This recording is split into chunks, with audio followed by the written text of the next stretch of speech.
Galera, Silent Hill 3 pra mim foi um dos games mais marcantes do PlayStation 2 e também um dos games mais marcantes de toda a franquia Silent Hill. Isso porque a gente teve uma mudança no gênero dos protagonistas. Diferentemente do Silent Hill 1 e também do Silent Hill 2, que tínhamos um protagonista homem, agora a gente tem uma protagonista do sexo feminino. E ela é chamada de Heather Mason. A história do Silent Hill 3, ela se passa 17 anos após o primeiro Silent Hill. Então eu já aconselho que você assista ao meu vídeo analisando o primeiro game da franquia Silent Hill. Se você já assistiu, então você está ambientado. Mas para fazer uma rápida ambientação para quem ainda não assistiu, Silent Hill é uma série de survival horror. O gênero dela basicamente é o terror psicológico. Ela é desenvolvida até então no Silent Hill 3 pela Team Silent em conjunto com a Konami e foi lançada no ano de 2003 para PlayStation 2, PC, enfim. Vocês sabem que recentemente eu adquiri um PlayStation 2 Fat e eu tô voltando a jogar os meus jogos. E Silent Hill 3 foi um dos que eu terminei recentemente, para poder trazer essa minha análise para vocês, explicando tudo que eu achei do jogo e também alguns pontos que eu achei interessantes. Antes de mais nada, eu queria contar um pouquinho para vocês da minha história com o Silent Hill 3. É o seguinte, inicialmente eu joguei o Silent Hill 1 lá quando eu era bem pequenininho, quando eu, aquela história do pobre garotinho que tinha dinheiro para comprar videogame, que vocês já conhecem. Então nessa época eu joguei inicialmente Silent Hill 1, não tinha o PlayStation 2, então eu ia na casa de um amigo meu, que vocês provavelmente já assistiram o vídeo do PlayStation 2 que eu comprei, fiz um unboxing aqui pra vocês. Esse é o amigo que eu ia jogar e ele me apresentou o Silent Hill 3. Eu tinha desistido de jogar o Silent Hill 1 porque eu não tinha intelecto, se é que vocês me entendem, para poder jogar o Silent Hill 1, eu não sabia jogar, e ele me apresentou o Silent Hill 3, ele falou, ó, isso daqui é uma continuação direta, é a mesma história que se você jogou o Silent Hill 1, eu menti pra ele nessa época, eu disse que vocês também tinham essa mania de dizer que zeravam um monte de jogo e vocês não zeravam absolutamente nada. Então, eu era desse. Eu disse pra ele que eu terminei o Silent Hill 1. E o pior, eu ainda inventava as coisas que eu fazia no jogo. Ah, passei de tal fase. No Silent Hill 1, por exemplo, você não ia a um hospício. Eu falava, não, já passei. Eu fazia isso. Eu tinha essa capacidade de inventar uma história e eu inventava bem. O pior de tudo é que ele falava, mas não tem, e eu retrucava, mas tem. Mas enfim, resumidamente falando, ele me apresentou o Silent Hill 3 e eu fiquei abismado porque a qualidade gráfica do jogo era muito boa, assim, era Next Generation, sabe? E aí eu falei, bom, vou dar uma chance. E eu comecei a jogar o jogo, comecei a aprender, a pegar a manha.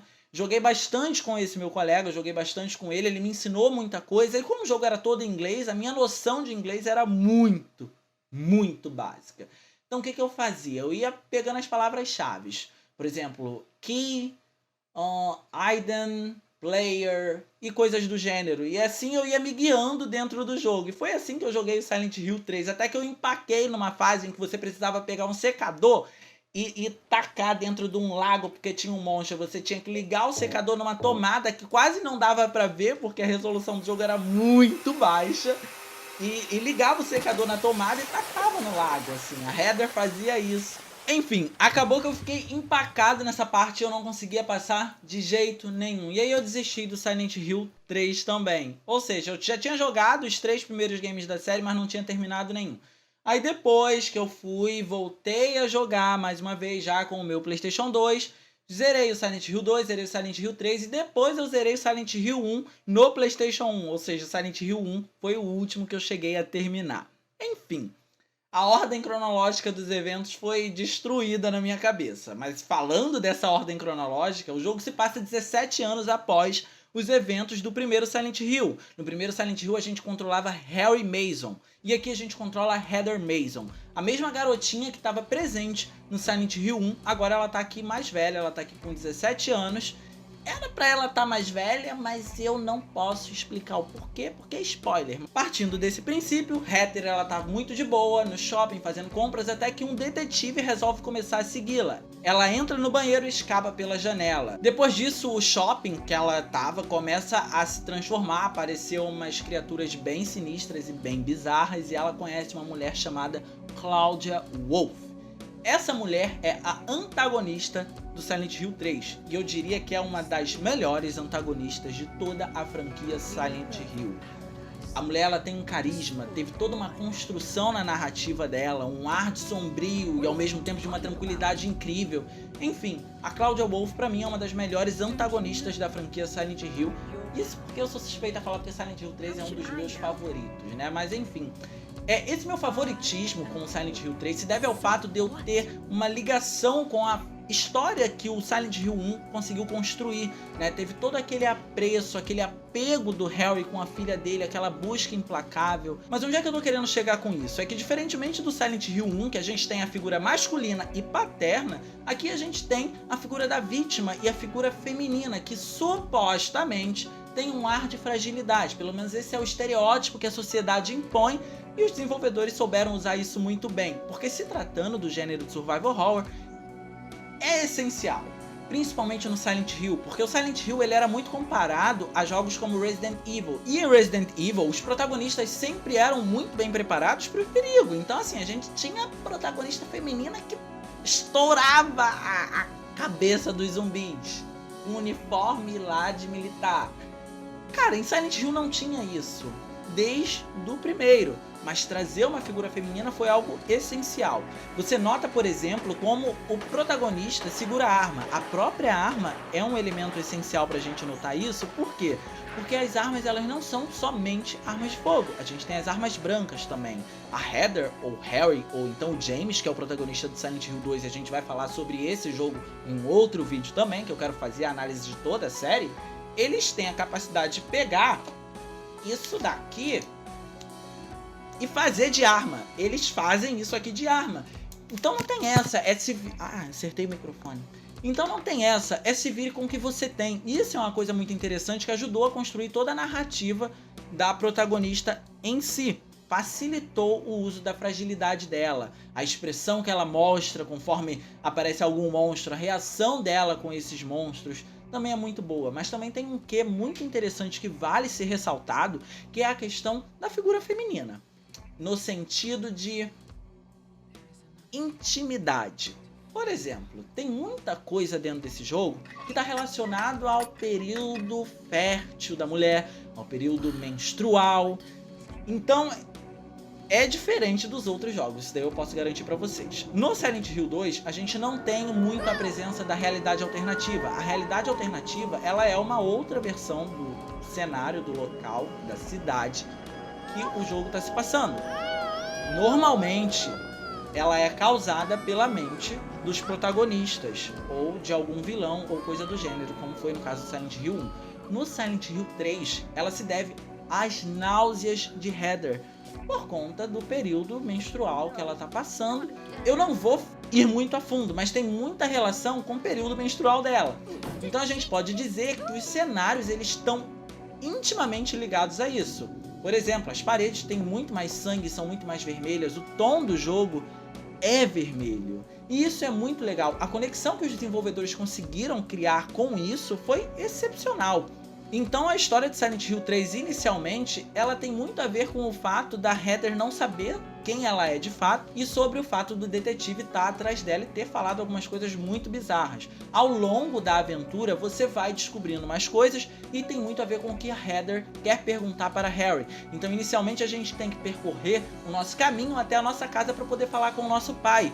E não, a gente não tá em Silent Hill inicialmente. Esse, inclusive, foi um ponto muito criticado. Uma coisa muito bacana no Silent Hill 3 é que ele tem uma capacidade para dar uma reviravolta na história e deixar a cabeça do jogador confusa incrível. E isso tudo é muito bem acompanhado de diálogos muito profundos e bem construídos. A trama do jogo é muito boa.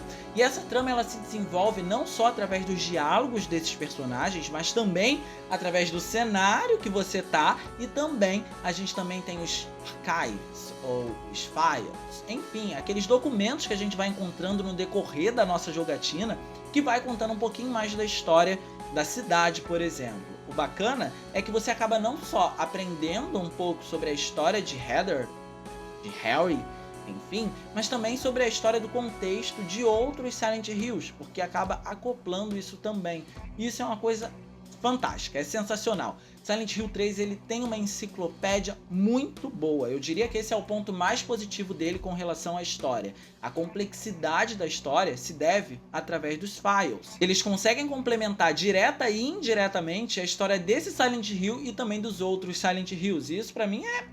E assim como nos jogos anteriores, a gente tem muita caça aos itens, a gente tem muita exploração, muitos puzzles, muitos combates, muita questão do fator de sobrevivência. As armas elas apresentam uma boa variedade para esses inimigos, ainda mais se levado em consideração que a gente tem as armas brancas e as armas de fogo. Tem as armas extras que você consegue adquirir pós-término, você acaba desbloqueando mais armas extras. Isso é muito legal porque aumenta o fator de replay. Enfim, o jogo nesse ponto tá sensacional. Uma coisa muito boa que eu gostei foi a construção dos cenários. Os cenários eles são muito bem feitos. Como eu já expliquei pra vocês, tem a questão da gente ter essa ligação dos cenários com a header. Eu costumo dizer que o survival horror ele não tem muito a ver com o que você tá vendo para poder sentir o medo.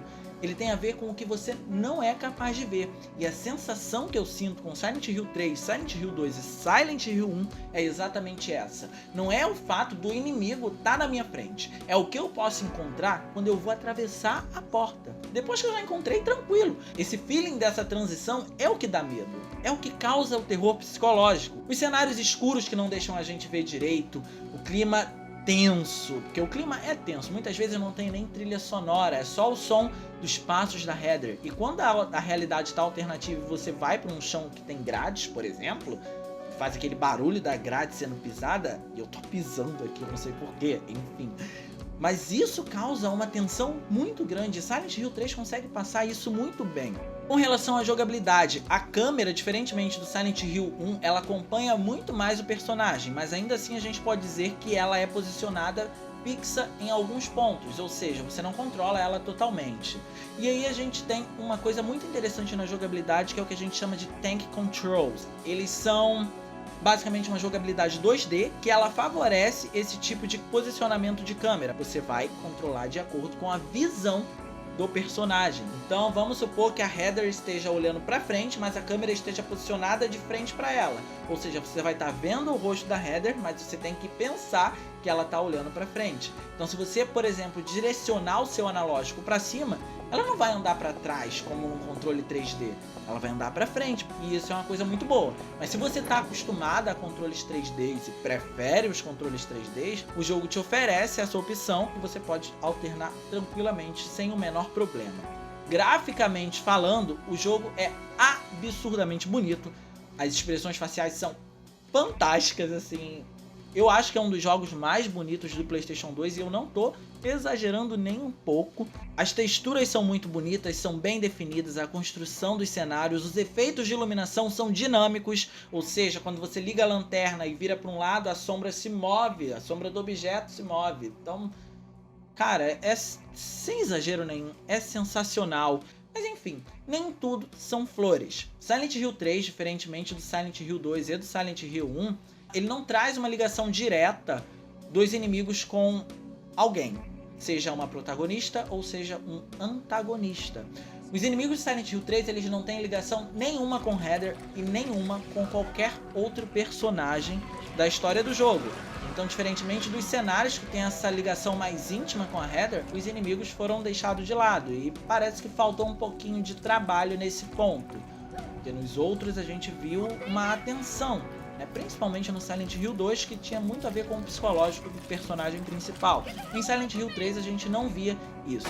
Uma outra coisa que me decepcionou um pouquinho é a duração do jogo. A durabilidade do jogo é no máximo umas 6 horas se você for um jogador experiente, no máximo umas 7 se você tiver um pouquinho de dificuldade em algum puzzle. E assim, isso acaba afetando muita coisa. A quantidade de puzzles, a quantidade de tempo que você passa na cidade de Silent Hill e também a durabilidade do jogo de uma maneira geral, a experiência de uma forma geral que você tem com o jogo em si. A trilha sonora do jogo, por sua vez, é fantástica, assim, ela acaba compondo magnificamente toda a estrutura que o jogo consegue criar. O terror psicológico, grande parte dele, se deve por conta da trilha sonora de Silent Hill 3. A trilha sonora é muito boa. Não só do Silent Hill 3, do Silent Hill 2 e do Silent Hill 1 também. Mas a questão aqui é o Silent Hill 3 e a gente vai falar do Silent Hill 3, né? Os efeitos sonoros são muito bons. Os passos de header, o som das armas, o barulho que os inimigos acabam emitindo. Às vezes o inimigo nem tá perto de você, você acaba ouvindo o gemido dele. Se você tá no mesmo cenário que as enfermeiras, por exemplo, e ela tá carregando um bastão ou tá arrastando um bastão, você escuta o ranger desse bastão pelo chão. Mano, é sensacional. Sério, o Silent Hill 3 é sensacional. E assim, por último, mas não menos importante, a dublagem. A interpretação que os dubladores deram nesse jogo é fenomenal. Silent Hill 3 é um dos títulos da franquia Silent Hill depois de Silent Hill 2 que possui uma carga emocional maior. Ele tem umas cenas que tem um drama bem legal, que acabam fazendo um contraste bem interessante entre o que é terror e o que é drama, e isso é um fator muito positivo. E a interpretação nas vozes desses diálogos foi sensacional. Isso em conjunto, é claro, com as ótimas expressões faciais que os gráficos têm, cara. Então, acreditem, até hoje vale a pena jogar um Silent Hill 3. A única coisa que eu aconselho a vocês é não jogar a versão da coletânea em HD. Eu posso até fazer um vídeo mais pra frente sobre ela, porque ela tá inacabada, mas eu falo sobre isso depois. Tentem pegar a versão original, seja para Xbox, para PC, se possível para PlayStation 2, que é a melhor versão. Mas peguem, joguem Silent Hill 3 porque ele é fantástico e eu não estou exagerando nem um pouco. Ele consegue encerrar muito bem toda a história criada no universo de Alessa Gillespie. Se você não assistiu o meu vídeo Silent Hill 1, mais uma vez torno a dizer, assista, que você vai entender melhor o que eu estou falando. Bom, galera, mas é basicamente isso que eu queria ter trazido pra vocês. Eu espero que vocês tenham gostado, eu espero que vocês tenham compreendido. E quem ainda não conhece o universo de Silent Hill, está sendo apresentado agora, seja bem-vindo ao universo de Silent Hill, que é fenomenal, cara. Eu sou um grande fã da franquia, eu me sinto na obrigação de trazer ela aqui pro canal, principalmente agora que eu comprei meu PS2 Fat, né? Eu toda hora preciso falar isso. Desculpa. Enfim, espero que vocês tenham gostado. Se vocês gostaram, não se esqueçam de clicar no botão do gostei, porque isso é muito importante mesmo pro canal. Se inscreve no canal para não perder absolutamente nada e me segue nas redes sociais, Instagram, Facebook, Twitter, porque lá a gente tá sempre interagindo, conversando e eu tô mostrando pra vocês tudo que eu tô fazendo, beleza? Era isso, galera. Um grande abraço a todos vocês e sem sombra de dúvidas a gente se vê no próximo vídeo.